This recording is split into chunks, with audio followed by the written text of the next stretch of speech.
Y esta tarde el presidente Trump dio detalles de la operación Furia Épica que acabó con la vida del líder supremo iraní. Juan Camilo Merlano, ¿ha dicho algo el mandatario de la duración de esta campaña?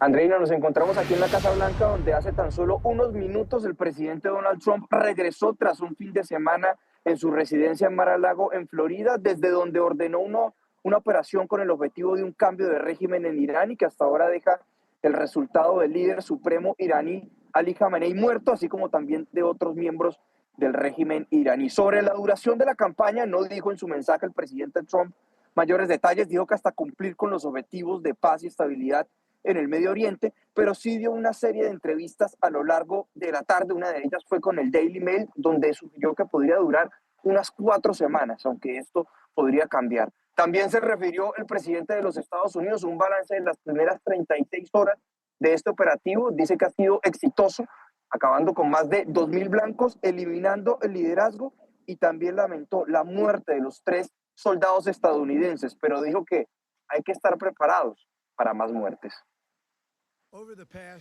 El presidente de Estados Unidos califica las primeras 36 horas de la operación como un éxito, destruyendo más de 1.000 blancos entre instalaciones, bases, buques y dejando a Irán sin líder supremo. El ex líder supremo de Irán, el Ayatollah Khamenei, ha muerto. Este hombre miserable y vil tenía las manos manchadas con la sangre de cientos e incluso miles de estadounidenses y fue responsable de la masacre de incontables de miles de personas inocentes en muchos continentes.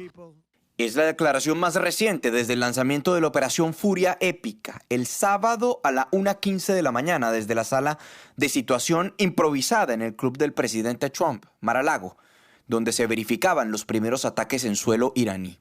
Con gorra blanca y semblante serio, el presidente Trump lideraba la operación, en compañía del secretario de Estado Marco Rubio, la jefa de gabinete Susie Wiles, el director de la CIA, el secretario de Guerra y el jefe del Estado Mayor Conjunto.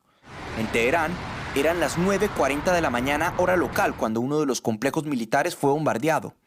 A pesar de que Estados Unidos e Israel tenían pensado atacar durante la noche, aprovechando la oscuridad, la CIA obtuvo información de que el líder supremo y otros altos mandos del régimen iban a estar reunidos esa mañana. Fue una pieza de inteligencia que culminó 6 meses de seguimientos minuciosos a los movimientos del Ayatolá, tal como lo reportó el New York Times. Pese a haber acabado con la vida del Ayatolá, Trump sostiene que los bombardeos seguirán. Las operaciones de combate continúan en este momento con toda su fuerza y continuarán hasta que se logren todos nuestros objetivos. Tenemos objetivos muy fuertes. Y así ha venido ocurriendo. Misiles Patriot, otros sistemas de largo alcance, aviones F-22, F-18, F-16, F-35, entre otros, participaban en los bombardeos. Así como también destructores desplegados en la región utilizaron misiles Tomahawk. El Pentágono publicó imágenes de los impactos, reclamando que la Guardia Revolucionaria Islámica ya no tenía centro de operaciones. Los ataques siguieron horas después con el despliegue de estos poderosos bombarderos, los B-2, los mismos que en junio bombardearon las instalaciones nucleares iraníes. Volaron durante la noche y arrojaron bombas de más de 900 kilos que destruyeron instalaciones de fabricación de misiles balísticos. Simultáneamente, Irán reclamaba haber golpeado el portaaviones USS Abraham Lincoln, pero poco después el Pentágono desmentía la información, pero sí reconocía las primeras bajas estadounidenses. 3 soldados asesinados. El presidente Trump lamentó sus muertes, pero dice que hay que prepararse para más. Oremos por la recuperación completa de los heridos y enviamos nuestro inmenso amor y eterna gratitud a las familias de los caídos. Y lamentablemente es probable que haya más antes de que termine. Trump no especificó la totalidad de objetivos, pero sí reiteró su mensaje a la Guardia Revolucionaria Islámica de que depongan las armas y al pueblo iraní para que luche por el control de su gobierno. En medio de estas nuevas hostilidades en el Medio Oriente, aquí en Estados Unidos se están tomando medidas a nivel interno por alertas de actos terroristas. Por ejemplo, en el Capitolio van a reforzar la seguridad durante los próximos días. También se espera en los alrededores de la Casa Blanca. Y de hecho, en Texas se presentó un tiroteo en las últimas horas donde hubo 2 personas asesinadas, 3 incluyendo el tirador. Pero en el marco de la investigación, lo primero que han dicho las autoridades es que el sujeto, al parecer, llevaba una bandera de la República Islámica de Irán y una chaqueta, un suéter con las letras, con la palabra o con la frase más bien, propiedad de Alá, y que están investigando el caso como un hecho potencial de terrorismo doméstico. Ahora miremos cómo ha sido el devenir de esta tensión entre Irán y Estados Unidos e Israel, con algunos hechos clave que han marcado la relación y la forma en que Irán se ha ido configurando como una amenaza a los ojos de Washington. En 1979 se da la Revolución Islámica. Jamenei participó en las protestas contra la monarquía del Shah. 10 años después, en 1989, con la muerte del ayatolá Rouhani Khomeini, Ali Jamenei se convierte en nuevo líder supremo de Irán. En 1995 se atizan las sanciones de Estados Unidos contra el régimen de Irán. Ya venían algunas desde 1979, pero en la administración de Clinton los embargos comerciales se ampliaron, incluyendo sanciones sobre el petróleo iraní. En 2003 se da la invasión estadounidense en Irak. Esto le dio la oportunidad a Irán de establecer alianzas con grupos dentro de Irak, un país históricamente había sido su enemigo. En 2010 estalla la primavera árabe y en 2011 comienza la guerra civil en Siria. Irán apoyó al presidente de Siria, Bashar al-Assad, en la represión a la oposición y su influencia se amplió en Siria, Irak, Líbano y Yemen. Esto es a lo que Irán llama el eje de la resistencia. En 2015, el acuerdo nuclear entre Irán y Estados Unidos junto a otros países. En él, Irán se comprometió a reducir el enriquecimiento de uranio a cambio de alivio de las sanciones. Y en 2018, en su primer mandato, Donald Trump retira a Estados Unidos del acuerdo nuclear, asegurando que era insuficiente para frenar el programa nuclear a largo plazo, que no ponía freno al programa de misiles balísticos iraní ni al apoyo de Irán a grupos regionales. Se reimpusieron las sanciones económicas levantadas en 2015. En 2019, Irán comenzó a superar los límites del enriquecimiento de uranio establecidos en el acuerdo y la cooperación con los inspectores internacionales. Luego, en 2020, se le da un golpe muy fuerte a Irán con la baja al general Qasem Soleimani. Él es el comandante de las fuerzas Quds. En 2022 estallan protestas por la muerte de Masha Amini, detenida por la policía de la moral por presuntamente violar la ley del uso obligatorio del hijab. En 2023, exactamente el 7 de octubre, Hamas, un grupo financiado por Irán, ataca a Israel y estalla la guerra en Gaza, sangrienta por demás. En 2025 se produce una nueva oleada de protestas en contra del régimen de Irán y el presidente Trump dijo que atacaría a Irán si el régimen ejecutaba a cientos de detenidos durante las manifestaciones. Y en el año 2026 se da este despliegue reforzado de las fuerzas estadounidenses en Oriente Medio con enormes refuerzos aéreos y navales. Al tiempo se adelantan diálogos indirectos para desescalar. Y el 28 de febrero de 2026 es el ataque masivo a Irán por parte de Israel y Estados Unidos y el asesinato del ayatolá Ali Jamenei y la consiguiente respuesta. Pero, ¿quién fue este clérigo que gobernó con una interpretación estricta de la Sharia islámica y con puño de hierro por casi 40 años? Aquí les contamos. Ali Jamenei controló durante casi 4 décadas a Irán. Múltiples presidentes de Estados Unidos se interesaron en su caída, pero para Donald Trump se convirtió en una prioridad. Los últimos días de Jamenei estuvieron marcados por los enfrentamientos verbales con Washington y hace una semana el ayatolá desafiaba una vez más a Trump. Durante 47 años Estados Unidos no ha podido destruir la República Islámica y les digo, ustedes no tendrán éxito. Jamenei era un líder religioso y la cabeza del gobierno iraní. Respaldaba sus decisiones en el Sharia o la ley islámica, un código basado en el Islam. El ayatolá fue considerado una amenaza para la humanidad, no solo por Estados Unidos e Israel, sino también por otros estados occidentales e incluso por países árabes. Además de ser la cabeza del programa nuclear iraní, el ayatolá fue acusado de financiar múltiples grupos terroristas, entre ellos Hamas y Hezbollah. También fue el artífice de múltiples ataques internacionales. Lo que fueron los eventos de los secuestros de los diplomáticos estadounidenses en el año 79 durante la revolución iraní. Estamos hablando que fue el artífice intelectual junto a Hezbollah de los atentados contra la embajada estadounidense en Líbano, que acabó con la vida de más de 250 marines estadounidenses, y también la persona encargada detrás de la creación de los atentados de los atentados que se realizaron contra la AMIA en la Argentina y también contra la embajada de Israel. A Jamenei se le atribuyen violaciones a los derechos humanos, entre ellos torturas, desapariciones forzadas y violaciones, censura total a la prensa, ejecuciones a opositores y el control total de la política. Su régimen reprimió cualquier protesta civil y también redujo al máximo los derechos de las mujeres. Durante sus años al mando, educarse, trabajar e incluso vestirse libremente no fue una opción para las mujeres. El caso más sonado de represión fue el de Mahsa Amini, la joven brutalmente asesinada por la Guardia Revolucionaria, tan solo por no cubrir su cabello. Por eso la caída de Jamenei ha causado todo tipo de reacciones en el mundo. Iraníes en el exilio celebraron. Llevamos tantos años intentando cambiarlo, gracias a Trump e Israel por ayudar al pueblo iraní. Estamos listos para un nuevo gobierno con un cambio de régimen en Irán. Después de 47 años, por fin seremos libres. Pero muchos otros lo lamentaron y lloraron su deceso. Si Dios quiere, ayudaremos al gobierno para que nada suceda, a menos que estemos muertos. Castiguen plenamente al malvado régimen de Israel y Estados Unidos. Si Dios quiere, serán destruidos lo antes posible. Nos ha roto el corazón, nos ha debilitado. Ahora, la incertidumbre está en quién reemplazará a Ali Jamenei. Y precisamente para elegir a un sucesor, ahora las autoridades iraníes deben iniciar un complejo proceso según dictamina la ley islámica. El nuevo líder tendrá que resistir a la presión internacional, así como a la división interna. Y mientras esto sucede, ya fue elegido un líder provisional.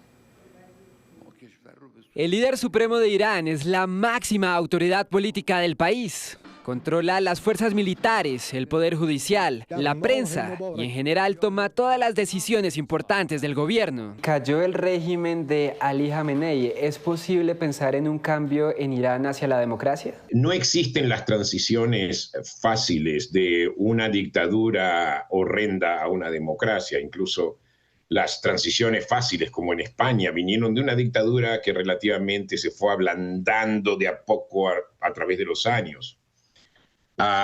Aquí estamos hablando de un régimen totalitario que tiene fuerzas paramilitares. Las próximas semanas serán cruciales. Inicia un complejo proceso por parte de los guardianes de la revolución, un grupo de 88 clérigos que formalizarán la elección de un nuevo líder supremo. Pero no nos hagamos ilusiones, esto no va a ser fácil. Esto no va a ser fácil. Yo creo que puede haber una unidad inicial, pero también va a haber una insurgencia, como dije antes, y esto puede llevar varios años, pero creo que a la larga las cosas se van a estabilizar. Pero mientras hay un nombramiento, un experto en jurisprudencia y filosofía islámica llevará las riendas de Irán. Se trata de Alireza Arafi. Tendrá la responsabilidad de gobernar el país al lado del presidente Masoud Pezeshkian y del jefe del Poder Judicial, Gholam Hossein. Juntos tendrán que afrontar la presión internacional, las tensiones internas, así como el cambio de los políticos iraníes. Estados Unidos no solo abolió a Jamenei, sino a altos mandos del poder persa. Un régimen que está perfectamente preparado para una situación como esta, por lo tanto la línea sucesoria ya está decidida y por lo tanto no va a haber un vacío del poder. Hay una diferencia muy fundamental, quizás para el público latinoamericano, entre lo que está pasando en Irán y lo que pasó en Venezuela con la captura de Maduro. De nuevo, una intervención ilegal, pero celebrada por la población que sufría la represión. En el caso de Irán, lo que pasa es que el líder Jamenei no era solamente un líder del país, sino que es un líder religioso. Por lo pronto, Irán mantiene sus 40 días de luto mientras se conoce el nombre de un nuevo líder supremo. Con la escalada bélica, Irán decidió bloquear el estrecho de Hormuz, un nodo estratégico del transporte de petróleo. Hoy allí, el petrolero Skylight, con bandera de Palau, fue impactado por un proyectil frente a la costa de Omán. 4 personas resultaron heridas en este incidente.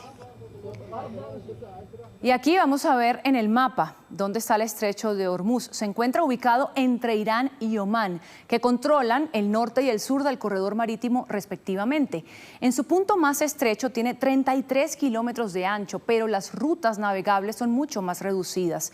Es uno de los cuellos de botella energéticos más críticos del mundo. Se estima que el 20% del petróleo del mundo se transporta por este paso marítimo. China es el mayor comprador del petróleo iraní. El 45% del petróleo que importa el gigante asiático pasa por el estrecho de Hormuz. Qatar también se ve afectado. Miren, el 83% de las exportaciones del gas licuado del país pasan por el estrecho vía Asia. Y Australia cuenta con ese corredor marítimo para transportar el 30% de su petróleo refinado. Se estima que el cierre puede sacar 17.000 millones de barriles de petróleo del mercado global, incrementando, por supuesto, el precio del crudo y que ya genera los primeros efectos de aumento en la cotización de las principales petroleras del mundo. Este es el estrecho de Hormuz. Son unos 144 buques petroleros que a diario transportan 20 millones de barriles de crudo. Sin embargo, luego del ataque de Estados Unidos e Israel a Irán, así permanece según Marine Traffic, que proporciona información en tiempo real sobre el transporte marítimo. En color rojo se ven las más de 150 embarcaciones que están frenadas y permanecen a la espera de poder salir rumbo a su destino principal, China. Por el estrecho de Hormuz también pasa todo el petróleo que producen países como Emiratos Árabes Unidos, como Arabia Saudita, como el mismo Irak. Tengamos en cuenta que todo el petróleo que abastece o que pasa por el estrecho de Hormuz, el 80% llega al mercado de Asia, especialmente a países como China. Por el estrecho de Hormuz también pasa el 25% de gas licuado del mundo. Las economías de países productores como Irán, Irak, Arabia Saudita, los Emiratos Árabes y Qatar, que dependen en gran parte de los hidrocarburos, utilizan diariamente esta zona. Pues China realmente casi que tiene como uno de los proveedores principales esta región y eso puede afectar en estos momentos el proceso mismo de crecimiento económico. Lo que habría de esperar que no suceda es ese efecto inflacionario global en la economía. El precio del barril de petróleo de referencia Brent en las últimas horas tocó un máximo de $82 en la bolsa de Nueva York, el más alto en los últimos 7 meses. E incluso según expertos podrá llegar a más de $100 por barril de petróleo, beneficiando a economías como la de Colombia. Para Ecopetrol, por cada dólar que se sube el precio del barril de petróleo, ingresan al país $750.000 adicionales, mientras que en el caso del gas, el costo de este recurso en nuevos contratos de importación para abastecer hogares, comercio, transporte e industrias podrá aumentar. Un valor del barril más alto pues puede tener beneficios para Ecopetrol, sin duda alguna. La economía colombiana va a recibir unos ingresos que no estaban previstos, digamos, en el escenario de normalidad. Irán importa actualmente a través del estrecho de Hormuz alimentos como trigo, arroz, productos lácteos y medicamentos. Cada día que permanece bloqueada esta zona, crece la zozobra para miles de familias.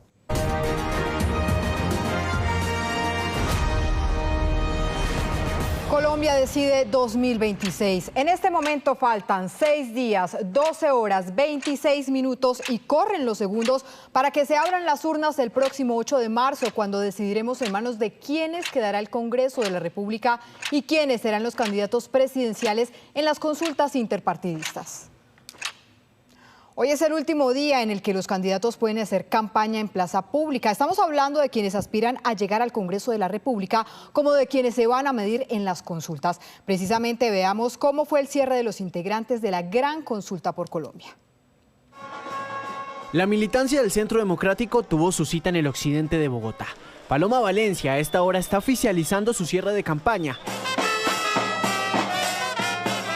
Una campaña que empezó el 15 de diciembre cuando fue seleccionada como candidata y siempre acompañada del expresidente Álvaro Uribe recorrió Colombia. Muy contentos porque hemos tenido ocasión de abrazar a muchos colombianos, de tomarnos la selfie, pero sobre todo de conversar de los problemas de Colombia, de soñar con esa Colombia que nos merecemos y de construir las bases para llegar allá. Pero también Juan Manuel Galán cerró su campaña con sus militantes. La ola roja del nuevo liberalismo se reunió en Bogotá el viernes pasado. Candidatos a la Cámara por diferentes regiones y al Senado acompañaron a Juan Manuel para darle fin a esta etapa de las elecciones, la consulta. Hemos recogido todas esas inquietudes, esos dolores, esas injusticias, pero también las esperanzas, el deseo de tener oportunidades para salir adelante, para que el país avance, tenga un gobierno que pueda gobernar. Juan Daniel Oviedo, por su parte, salió a las calles a seguir volanteando en la capital.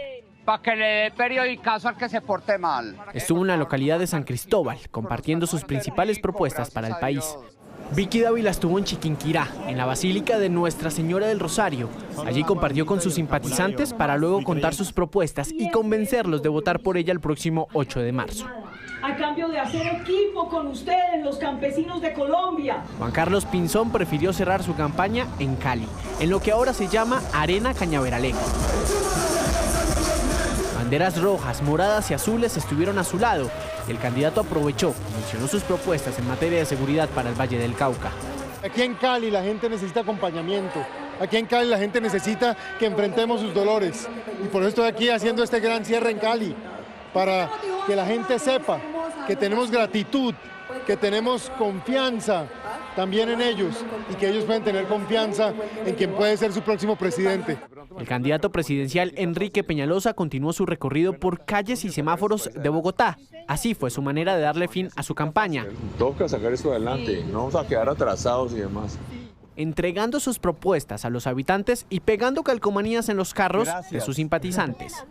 Mi cierre de campaña fue como siempre he hecho a la política, en las calles, con la gente. Fui el primero y con mucha anticipación sobre cualquier otro que salió a las calles a repartir volantes, cuando todo era política de maquinarias. Y así terminamos ayer. Aníbal Gaviria prefirió agarrar casco y bicicleta. Su cierre de campaña fue pedaleando con sus simpatizantes y el escenario fue en las carreteras de Antioquia. Hemos avanzado en esa expedición Colombia extraordinaria, recorriendo más de 20 departamentos y más de 100 municipios de Colombia. La mitad del trayecto en bicicleta, más cerca de la gente, en las calles, en las carreteras. Mientras que Mauricio Cárdenas estuvo en la localidad de Barrios Unidos en Bogotá, más de 500 personas lo acompañaron en un encuentro que reafirmó el respaldo a sus principales propuestas programáticas. Madruguen a votar y pidan el tarjetón de las consultas.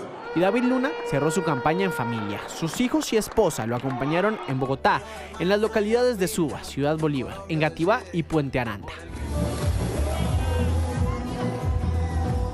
Los 9 de la gran consulta ya están listos para medirse en las urnas el próximo 8 de marzo. Y por su parte, Claudia López y Leonardo Huerta, integrantes de la Consulta de las Soluciones, eligieron Bogotá y Risaralda para hacer el respectivo cierre de sus campañas. La precandidata de la Consulta de las Soluciones, Claudia López, adelantó varias correrías este domingo por Zipaquirá y Bogotá para hacer el cierre oficial a las campañas de las listas del Congreso, del Partido Verde y de su participación a la consulta en la que se enfrenta con Leonardo Huerta. Hoy es el último día de eventos públicos masivos. Hoy es el sexto del día. Mil gracias a toda la gente que nos expresa su cariño, que va a votar por Claudia, la presidenta de las Soluciones. En las últimas semanas, la precandidata tuvo varias concentraciones en las que presentó sus propuestas para ganar la carrera a la Casa de Nariño. Defender las reformas sociales y corregir la salud, la seguridad, la corrupción y la impunidad, que es lo que va mal.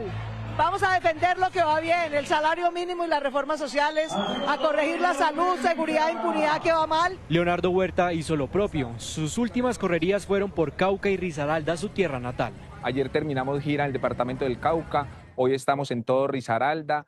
El martes regresamos a Bogotá para atender agenda de medios de comunicación. Hemos recibido un apoyo inmenso de la juventud, de los estudiantes, de las mujeres cuidadoras, de la sociedad civil en general. Dijo que esperará los resultados de las consultas en Bogotá con Claudia López. El jueves regresamos a Pereira, la recta final aquí en Risaralda, un risaraldense que está en el tarjetón presidencial.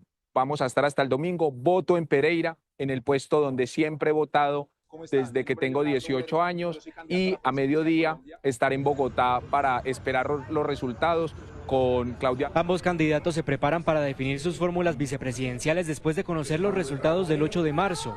Desde Pereira y Bogotá, los precandidatos le dieron cierre a sus campañas y las de sus bancadas. Y los precandidatos de la consulta del Frente por la Vida cerraron sus campañas desde las calles, pero también con encuentros privados. Así vivieron esta jornada a una semana de las elecciones. El precandidato Daniel Quintero no tuvo un cierre de campaña en la calle o en tarima. Su cierre fue en familia, con este video proporcionado por él mismo, que también subió a las redes sociales. Muchos me preguntaron cómo fue nuestro cierre de campaña. Hasta repartimos tamales. Con grandes artistas en tarima. Lo contrario hizo Roy Barreras, que realizó cierres durante el fin de semana en Cali, Pasto y terminó hoy en Bogotá, en la ciclovía, junto a seguidores y miembros de sus listas a Congreso. Vamos a ganar la consulta y no se equivoquen, no es con la maquinaria, es con la opinión colombiana. Hay una ola de opinión mayoritaria que no quiere el extremismo, no quiere el radicalismo. La precandidata Marta Bernal salió a las calles del sur de Bogotá para este cierre de campaña, entregó volantes y hasta coincidió con contendores de otras consultas. Mucha suerte. Llevamos décadas viendo cómo un modelo de política basado en el ego y la pelea nos ha fallado. La polarización que hoy divide a Colombia ya no aguanta más. Miren al mundo, cuando las mujeres tomamos el mando, las naciones prosperan. El periodista y escritor Lucio Torres no hizo cierre en plaza pública, aseguró que su campaña no es convencional y busca es el voto de opinión. El otro integrante de esta consulta, Héctor Elías Pineda, tampoco cerró en calles o tarimas. Dijo que esta semana en las redes sociales explicará sus propuestas para el país. Una vez se anunció el ganador de la consulta, el próximo 8 de marzo, quien resulte abanderado del Frente por la Vida sostendrá una serie de encuentros con los otros precandidatos y sectores cercanos para definir a la fórmula vicepresidencial y también realizar la inscripción de su candidatura ante la registraduría antes del viernes 13 de marzo. Esta semana en nuestras emisiones espere las entrevistas con cada uno de los 16 precandidatos presidenciales que participan en las consultas interpartidistas. Catalina. Alejandra, en exactamente 8 días, 40.036.238 colombianos están habilitados para salir a votar en las 123.314 mesas de votación, esto en los 13.493 puestos para elegir Senado y Cámara de Representantes y asimismo elegir los candidatos presidenciales de las consultas interpartidistas. Pues para continuar con este proceso de pedagogía electoral nos acompaña a esta hora el registrador nacional Hernán Penagos. Registrador, gracias por estar con nosotros en Noticias Caracol. Bueno, empecemos con este paso a paso. Esta es la tarjeta electoral que le van a entregar a los electores el próximo 8 de marzo. Tiene una lista cerrada y una lista abierta. Expliquémosle a los colombianos qué es una lista cerrada y qué es una lista abierta y cómo votar correctamente. Bueno, bien, la lista cerrada es aquella en la que un partido presenta los candidatos pero inscritos ante la registraduría y ellos no compiten entre sí, sino que de acuerdo al número de votos que obtiene el partido se eligen las curules que va a obtener ese partido en función de la forma en que fueron inscritas ante la registraduría. En la lista abierta, por el contrario, los partidos ponen a competir a todos los candidatos y el que obtenga el mayor número de votos de acuerdo a las curules que en las cifras repartidoras se entreguen va adquiriendo la curul. En otras palabras, en la lista abierta hay competencia entre los candidatos de la lista, mientras que en la cerrada no. Muy bien. ¿Qué pasa si un elector marca solo el logo del partido? ¿Qué pasa con ese voto? En la medida en que marque el logo del partido, ese voto cuenta para el total de votos que va a obtener ese partido y la repartición de curules. Es decir, ese voto es válido. Sí, señor. ¿Y qué pasa si solo marca el número? En ese caso, por ejemplo, acá. ¿Qué pasa si solo marca este número? Si solo marca el número, el voto también es válido, es decir, se cuenta para el partido y se le asigna obviamente al candidato que represente ese número. Es decir, siempre es un solo voto, es decir, no vale por dos, pero ese número corresponde a un candidato que está en competencia con otros y va a obtener el número mayor. Como aquí están todos compitiendo, pues quien obtenga más votos va a obtener las curules. ¿Y si se marca 2 veces un número en un mismo partido, ese voto es nulo? Para nada, ese voto no es nulo, solo que no se le asigna ni a un candidato ni al otro. Solo se le asigna al partido y servirá para las curules que se van a repartir. Y en el caso, por ejemplo, registrador, que marquen acá un mensaje, ¿qué va a pasar? No hay ningún problema. Hemos visto que escriben Viva Colombia o escriben cualquier cosa, un corazón. O sea, ese voto es válido. Ese voto es válido siempre y cuando esté dentro del recuadro del partido. Es decir, es válido el voto. Bueno, continuemos con el tarjetón de Cámara de Representantes. Este es el que se le va a entregar en caso de Cámara de Representantes, pero también tenemos el capítulo de las curules de paz, en donde en 16 territorios, por última vez, se van a elegir estas curules de paz acordadas en el acuerdo final. ¿Quiénes están habilitados para votar en las curules de paz? Bueno, en las curules de paz están habilitados los candidatos que corresponden a los municipios de cada una de las curules. Aquí están representados los departamentos que hacen parte de ella. Y hay unos municipios en los que esas curules de paz están definidas. ¿Quiénes pueden votar? Los habitantes de esos municipios que hacen parte de las curules de paz, pero solo en el sector rural. Es decir, no pueden votar en las cabeceras municipales. Y esos habitantes tienen una característica muy especial que solo existe en este caso, y es que pueden votar dos veces. Pueden votar por la curul de paz y pueden votar por la Cámara Territorial que corresponde a ese departamento. Señor registrador, ahora hablemos, este es el tarjetón del CITREP de las curules de paz. Ahora hablemos de las tarjetas de las consultas. Están la consulta de las soluciones, la gran consulta por Colombia y el Frente por la Vida. Esta es la tarjeta electoral que se le va a entregar a los votantes. ¿Qué va a pasar en caso de que, por ejemplo, se dé una consulta? La gente tiene muchas dudas respecto a esto. Yo puedo votar las tres consultas, es decir, me gustan las ideas de Martina, las ideas de Rosa y las ideas de Isola. ¿Esto se puede hacer? ¿Es válido? No, no es posible. Por eso aquí en la parte alta dice en la tarjeta muy claro, marque una sola opción de esta tarjeta. Si se marca cada una, es decir, un candidato de cada consulta, ese voto es nulo. Las consultas están divididas cada una por estamentos, es decir, por coaliciones, y las personas solo pueden marcar una foto, un rostro, una sola persona de las consultas para que no, cualquiera, la que quieran marcar de ellas. Solo una se puede marcar en este caso. Nos preguntan también los televidentes, señor registrador, ¿por qué no se habilitó el espacio del voto en blanco para las consultas? Porque no está definido en el Código Electoral, pero además porque el voto en blanco no tiene efectos en las consultas. Es decir, no es como cuando se vota consejos, asambleas o congresos donde el voto en blanco, si es mayoritario, se repite la votación. En este caso, el voto en blanco no tiene ningún efecto y por tanto no se incluye. ¿Es obligatorio participar en estas consultas? Es decir, yo llego a la mesa de votación y ¿qué es lo que me van a decir los jurados de votación? Bueno, no es obligatorio. Estas consultas son rogadas, es decir, el ciudadano que quiera votarlas reclama la consulta y las vota. El que lo quiera hacer. No obstante, el jurado está instruido para que le informe a la ciudadanía que existe una consulta y esa persona decida si quiere votarla o no. Las otras tarjetas, las de Cámara y de Senado, esas sí se le entregan al elector. Otra consulta que nos llega por parte de los televidentes, yo puedo ingresar un papelito con el número de mi candidato por el cual quiero votar, puedo ingresar mi lapicero. ¿Eso se puede hacer, señor registrador? Sin duda, cada persona puede ingresar lapicero, bolígrafo, marcador, carbón, lo que quieran que le permita marcar. No obstante, la registraduría tiene unos lapiceros por si cualquier persona no, digamos, tiene uno a la mano.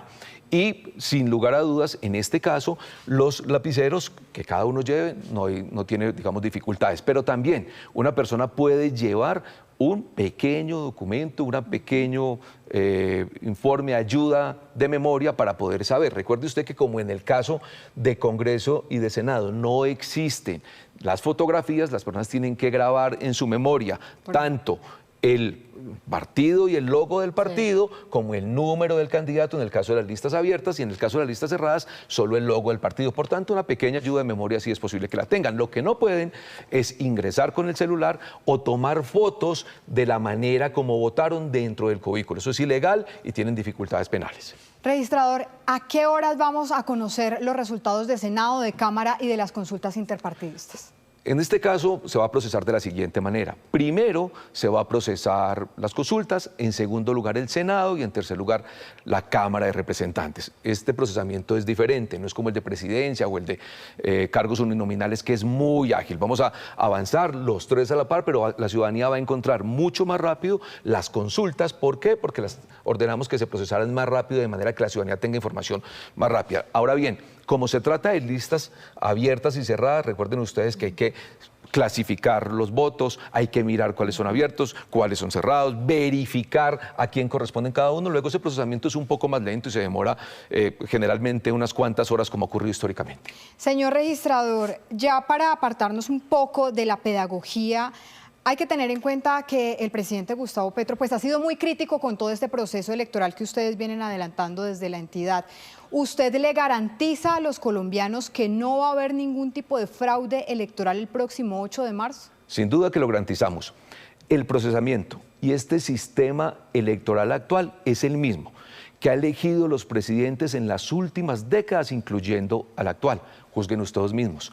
El fraude real está en la compra de votos, el fraude real está en el constreñimiento, el fraude real está en la financiación ilegal de las campañas y en el uso de los recursos públicos en las campañas políticas. Llevamos semanas. Yo entiendo los cuestionamientos, los acepto con respeto y los explicamos, porque son cientos de personas en la registraduría que están al frente de esto. ¿Qué auditorías? Las tenemos, nacionales e internacionales, incluyendo las del CNE.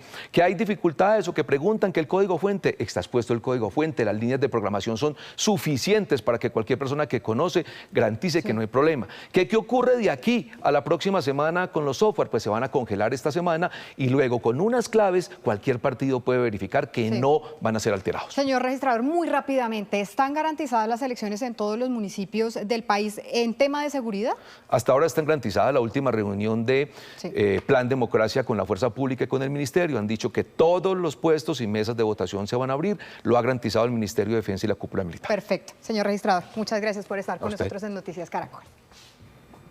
Registrador Catalina, gracias. Y en una semana los colombianos elegirán el nuevo Congreso de la República. ¿Cómo está actualmente conformado? Pues Ana Milena Gutiérrez, junto con nuestro equipo de graficación, nos muestra en un set virtual la composición de fuerzas políticas, tanto en el Senado como en la Cámara de Representantes. Ana Milena. Noticias Caracol creó este set virtual para entrar al corazón del Congreso de la República y explicar desde adentro cómo funciona el poder legislativo en Colombia. Hoy estamos en el recinto del Senado, uno de los espacios donde se discuten y aprueban las leyes del país. El Congreso de la República está conformado por dos cámaras, el Senado y la Cámara de Representantes. Actualmente el Senado tiene 108 curules distribuidas así. Coalición del Pacto Histórico, 20. Partido Conservador, 15. Centro Democrático y Partido Liberal, 13 cada uno. Cambio Radical, 11.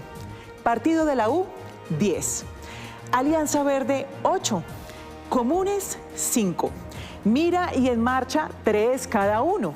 Y con una curul, Colombia Justa Libres, ASI, AICO y Maíz. Pero desde este espacio también les contamos cómo está hoy la Cámara de Representantes, donde están representadas las regiones del país. La Cámara cuenta actualmente con 186 curules en ejercicio, distribuidas así. Partido Liberal, 32. Partido Conservador, 27. Pacto Histórico, 28. Cambio Radical, 19. Centro Democrático, Partido de la U y Alianza Verde, 15 cada uno. A ellos se suman las 16 curules de paz, los representantes del Partido Comunes y otras fuerzas como Liga Anticorrupción, Nuevo Liberalismo, Dignidad y Compromiso, Mira, Maíz, Gente y Salvación Nacional, que en total suman 19 curules. Es importante señalar que este año finalizan las 10 curules asignadas directamente al Partido Comunes, 5 en Senado y 5 en Cámara, como parte del acuerdo de paz. A partir de ahora, sus integrantes deberán competir en elecciones como cualquier otro partido. Eso significa que en la próxima conformación, el Senado pasará a 103 curules y la Cámara de Representantes a 182 curules, incluyendo los curules de oposición correspondientes al candidato presidencial que obtenga la segunda votación y a su fórmula vicepresidencial, quienes tendrán asiento en el Senado y en la Cámara de Representantes. Serán los ciudadanos, con su voto este 8 de marzo, quienes definan cómo quedará el nuevo Congreso. Lo que usted debe tener en cuenta es que desde aquí, entre debates, votos y decisiones, es donde se define el rumbo del país. Y nuestro director Juan Roberto Vargas se encuentra con el Procurador General Gregorio El Hach para hablar de temas como la paz electoral, una campaña que ha venido promoviendo desde la entidad que lidera.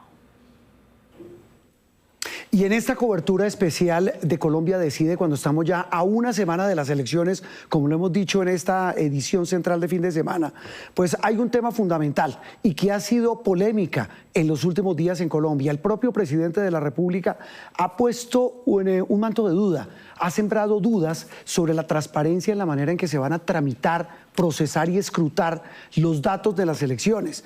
Él ha sido muy crítico, el presidente Gustavo Petro. Y no en otra orilla, porque no estamos hablando de confrontaciones, pero sí de realidades, en otro punto, defendiendo a capa y espada la transparencia del proceso electoral que se avecina, ha estado el Procurador General de la Nación, Gregorio El Hach, que nos acompaña esta noche, repito, aquí en el estudio de Noticias Caracol, en el cubrimiento especial de Colombia Decide. Procurador, un gusto que nos acompañe. ¿Cómo le va? Roberto, muchas gracias, complacido de acompañarlo. No, usted muy querido por estar acá. Antes de arrancar, ¿usted nos muestra esa camiseta? Esta es la camiseta de la paz electoral. Ese eslogan, ¿qué significa? Usted lo ha liderado y esa camiseta se la ha visto a funcionarios de todo lado con una explicación de conciencia, oportunidad, seguridad, transparencia en elecciones.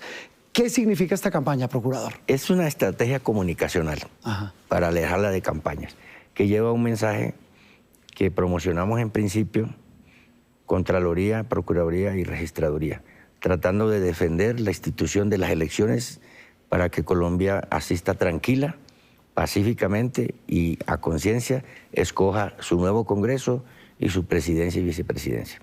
En ese trabajo que venimos haciendo, hemos logrado agrupar especialmente al empresariado, al sector privado, no a los públicos, y a gremios muy grandes como el Consejo Nacional Gremial, Federación de Cafeteros, a todas las universidades, 97 universidades, la Iglesia Católica, toda, desde la jerarquía más alta hasta el cura del pueblo más lejano, los notarios, las cámaras de comercio, muchos sectores que han creído que es oportuno que Colombia haga conciencia de que si queremos una sociedad tranquila, tenemos que hacer unas elecciones tranquilas, en paz. Entonces eso ya implica que estamos rechazando a los violentos, a los delincuentes, a los que quieren sabotear, a los maleantes que nos faltan, y especialmente también a que no se cometan delitos contra la libertad electoral, contra la libertad de sufragio o contra el elector como persona natural. Pero hay un punto que es clave y es la polarización y el odio. ¿Cómo juega esa situación que es del día a día de la política? Aquí hemos tenido a los candidatos de las consultas que van a participar en 8 días. Aquí estuvimos sentados con los que no van a participar en consultas. Y el tema recurrente era ese. Yo creo que la primera vacuna contra ese virus es pensar en los colombianos y en la campaña de cada quien. Poner el interés general por encima del individual. ¿Usted se acuerda cuando Monseñor Rueda nos convocó a un almuerzo allá en la catedral? Claro, después del atentado a Miguel Uribe Turbay. Y ahí estuvo el presidente de la República, los jefes de las altas cortes, los organismos de control, y hablamos y terminamos con un compromiso. Hay que desarmar la palabra. Pero eso no pasó, Procurador. Viene bajando, viene bajando, sí, claro. Ya no se escuchan esos ataques, esas descalificaciones, esas provocaciones que uno pensaría que podían terminar incluso en actos violentos. Claro. A partir de aquella época asiaga. Y el general de las candidaturas, de las campañas, ha entendido que esto es una obligación de país, de que no puede andar declarándose enemigo al contradictor, que no hay por qué descalificar a alguien que piensa distinto, que lo que uno plantea tiene necesariamente que ser controversial, porque para eso estamos en un amplio escenario de propuestas, y eso es lo que queremos defender. Usted incluso esta semana habló de una cantidad de funcionarios suyos que se van a desplegar por el país para vigilar la transparencia y la tranquilidad de las elecciones con los demás funcionarios de otras entidades. Pero ¿cómo se vigila la elección, por ejemplo, en el Catatumbo, en el norte del Cauca, en Arauca, en el Bajo Cauca antioqueño, por mencionar regiones algunas tan afectadas hoy, y no nos llamemos a engaños, Procurador, donde los grupos armados mandan? Sí, allá hay una ausencia, un déficit de instituciones, esa es una gran realidad. Y se trata de ir recuperar la legitimidad de las instituciones. Pero allá hay funcionarios, y allá hay mesas de votación, y hay puestos de votación, y hay jurados designados, y hay testigos, todo el aparataje que es privado y público, de la sociedad y del Estado, está listo en todo el territorio para acudir a proteger y a defender con su participación un derecho sagrado, que es el que le da vida a una democracia. Si no empezamos por el nacimiento de la democracia, que es el voto libre e informado, pues no estamos haciendo mayor cosa. ¿Por qué el presidente duda de ese proceso? Él dijo, ahí no hay transparencia, ahí yo creo que puede haber fraude. Sí, dudar no es malo y es un deber cuando uno tiene una duda manifestarlo. ¿En dónde está el punto? En que el presidente viene reclamando que la estructura, la arquitectura del diseño de esos software, de esas aplicaciones que van a hacer, porque no es una sola, son 4, que van a hacer la contabilización de los votos y la asignación de curules por los votos que se saquen, sea conocida públicamente, lo que él reclama anoche, que se haga una veeduría, se hace por organismos internacionales, ya empezó, se hace por los partidos que deben designar auditores expertos, se hace por la propia, nosotros lo estamos haciendo como Procuraduría con expertos que hemos buscado para eso. O sea, el presidente está reclamando algo que ya se hace. Se viene haciendo, pero no ha terminado. Estamos en el ejercicio de determinar si lo que se va a hacer es idóneo, no es vulnerable a trampas, digamos así, o sí. Y entonces lo que termine estableciéndose, eso se sabrá. Y ya a partir del lunes entran en manos de los auditores, allí con los equipos, a revisarlos. ¿Hay transparencia en ese proceso?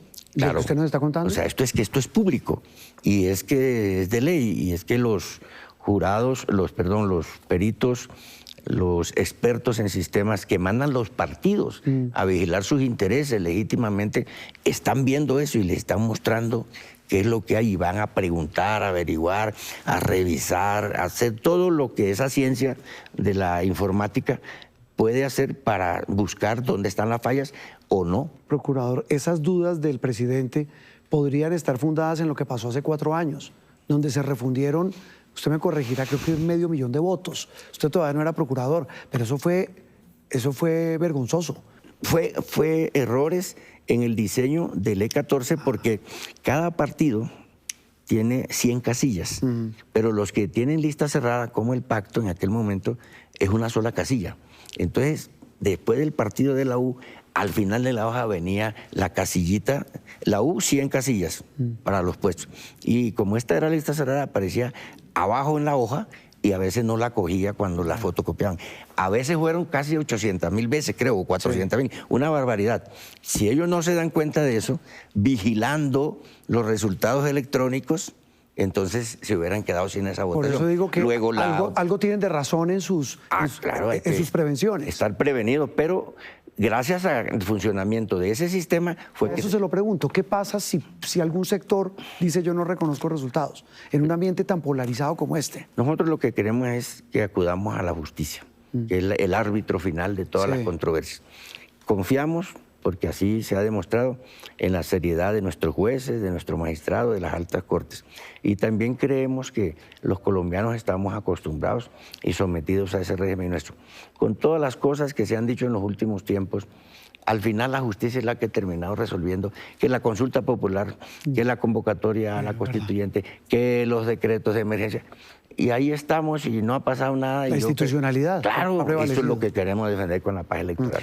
Procurador, usted habla de la justicia, la Contraloría, pues obviamente la Registraduría, que es partner de ustedes en todo este proceso de garantizar la transparencia, la Contraloría, el Contralor lo hemos visto muy activo, pero ¿sabe a quién hemos visto? A la Fiscalía.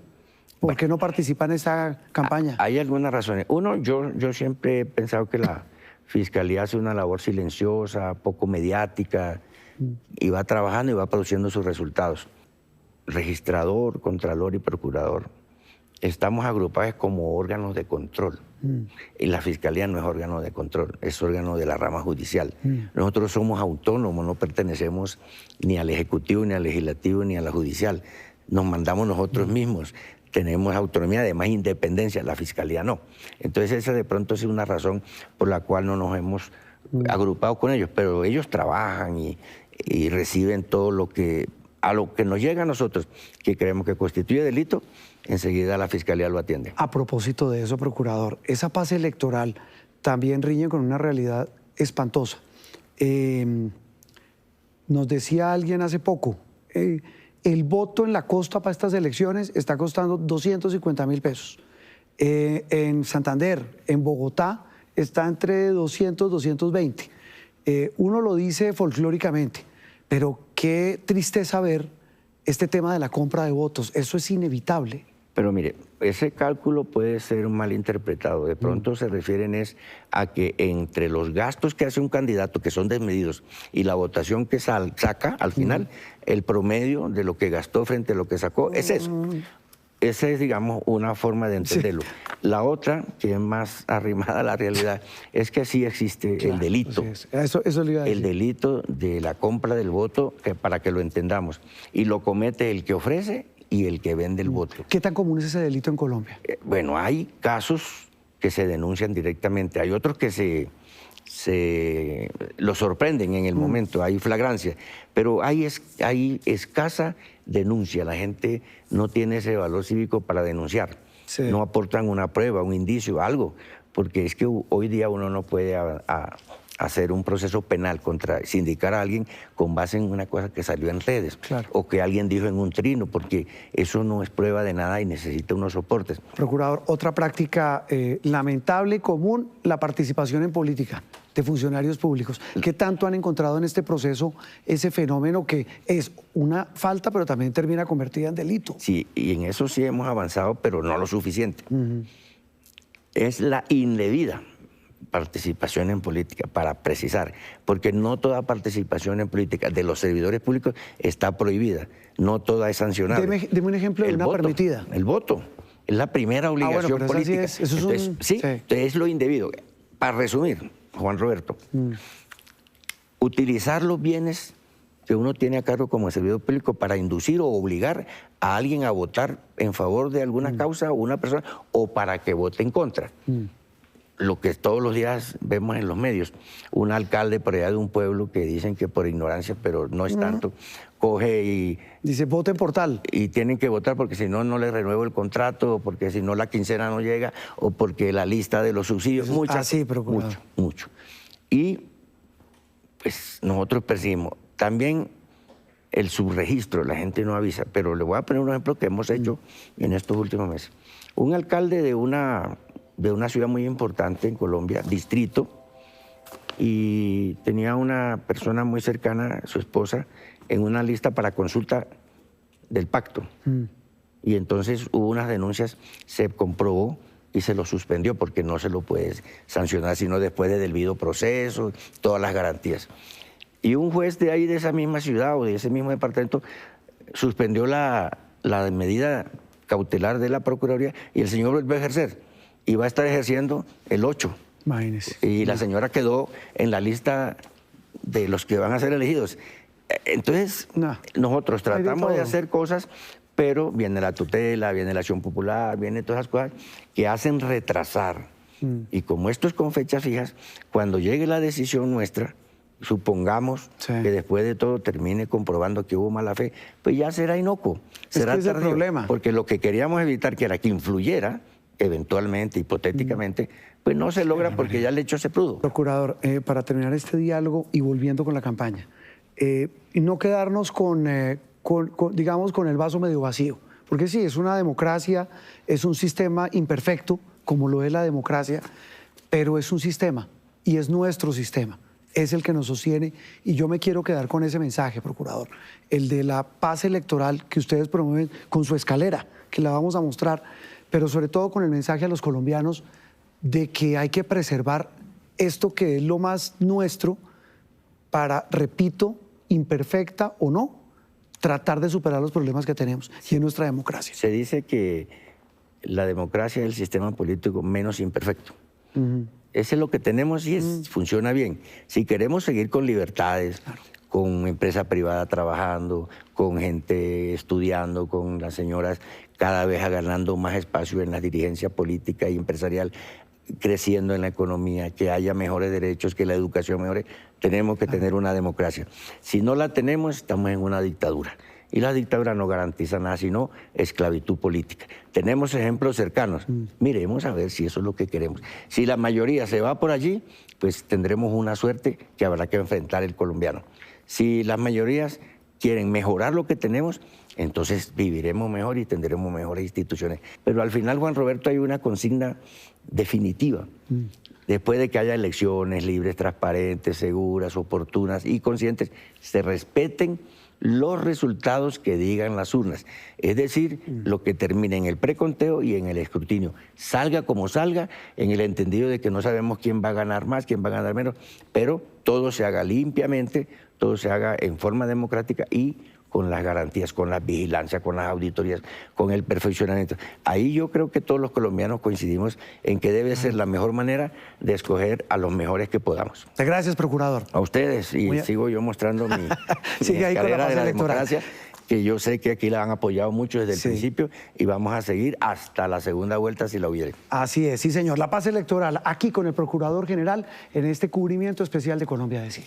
Y así con música terminamos. Estas fueron las noticias, pero nos vemos mañana a las 5:30 de la mañana en nuestra primera edición informativa. Ya viene Los Informantes. Somos Noticias Caracol. Primero la gente. Buena noche.